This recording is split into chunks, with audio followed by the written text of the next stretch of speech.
Long, long ago, in the land that we today call the Ivory Coast, a warm land with jungles not far from the equator, there lived a village.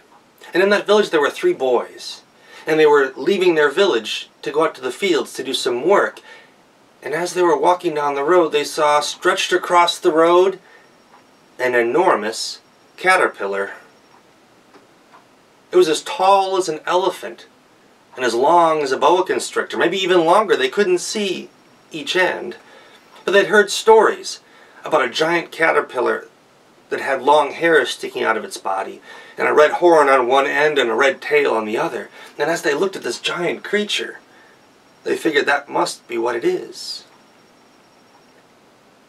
Well, the first of the boys, he walked up to the creature and said, "Good morning, Father." And the caterpillar looked and slowly scrunched itself up to move off the road. And the first boy went by. And the caterpillar slowly stretched out across again. The second boy went up and said, "Good day, Grandfather." And the caterpillar slowly scrunched itself up. And the boy went around and down the road. The third boy, his name was Bajima. He was not well brought up. He didn't seem to like to say the things that you're supposed to say to be polite. He didn't say positive, polite things to people or animals. So he walked up to the giant caterpillar and said, "Good day, Red Face." Nothing happened. "Good day, Red Tail." "Good day, funny, hairy, big creature that lays in the middle of the road." But that giant caterpillar, he didn't really like children that weren't being very polite. So suddenly, hop! In one big move, he swallowed the little boy whole. The 2 friends saw that happen, and they hid in the bushes until the caterpillar had left. And they went running back to the village to tell all the people that the giant caterpillar had swallowed Bajina. Bajina's father and mother went running to the chief saying, "We've got to do something about this. That giant caterpillar is eating children." And the chief, being a smart man, knew he had to do something. So he called all the men. "Men, get your guns, get your spears, get your bows. We'll get rid of this creature once and for all." And all the men gathered and ran out into the forest searching for the giant caterpillar. Suddenly there was a yell from the top of a hill, and all the men gathered at the top of the hill, and they could see down in the valley that giant caterpillar slowly moving through the forest, gobbling up anything it saw along the way.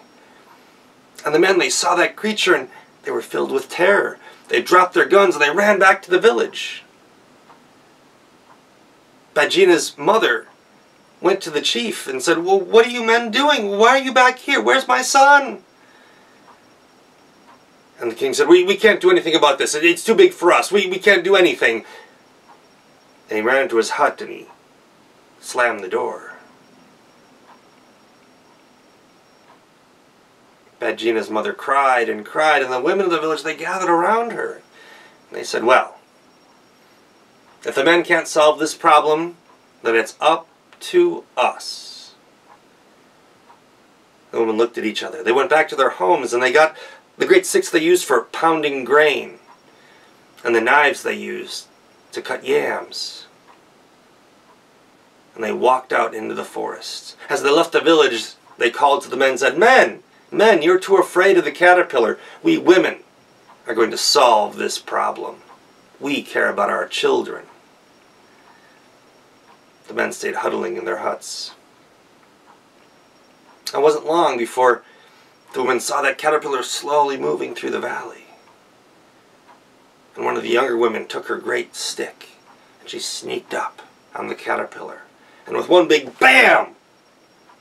Struck it dead. And the women, they tied up the caterpillar with vines, and they said, "Hurry, hurry, cut it open so we can see what's in its stomach." And they took their knives and they cut open the stomach, and sure enough, there was Bajina right there, coughing a bit, a little uncertain, but otherwise unhurt. And I say after that, Bajina was a whole lot more polite to people and animals that he met. The women, they dragged the giant caterpillar home to show it to the men, to show what they had done. And one of the women thought, let's get rid of this creature. Let's chop it into 1,000 pieces. And so that's what the women did with hatchets and machetes and knives. They chopped the creature into tiny pieces, but then they began to notice that each of those little pieces began to wiggle and grow and sprout legs of its own. And people say that is why we now have caterpillars everywhere, instead of one gigantic caterpillar scurrying across the land. And that's the end of that.